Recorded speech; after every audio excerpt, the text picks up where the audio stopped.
ઓમ નમઃ શિવાય. જય શ્રી કૃષ્ણ. હવે આજે નાગપાંચમ છે. આજે કે કાલે તમે જ્યારે બી નાગપાંચમ કરો ત્યારે આ સર્પ સૂક્તનો પાઠ કરવો. ફક્ત 5 મિનિટ થશે.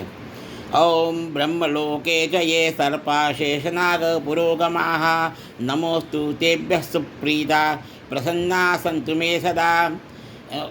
વિષ્ણુલોકે જયે સર્પાઃ વાસુકી પ્રમુખાશ્ચયે નમોસ્તુ તેભ્યઃ સુપ્રીતાઃ प्रसन्ना सन्तु मे सदा. ओम रुद्रलोके च ये सर्पास्तक्षकप्रमुखास्तथा नमोस्तु तेभ्यः सुप्रीताः प्रसन्ना सन्तु मे सदा. ओम खाण्डवस्य तथा दाहे स्वर्ग ये च समाश्रिताः नमोस्तु तेभ्यः सुप्रीताः प्रसन्ना सन्तु मे सदा.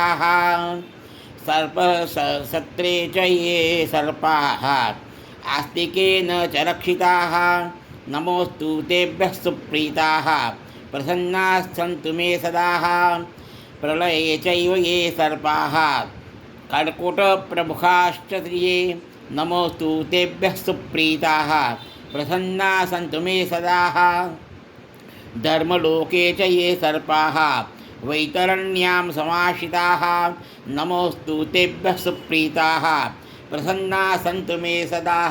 ओम सर्पेभ्यो नमः.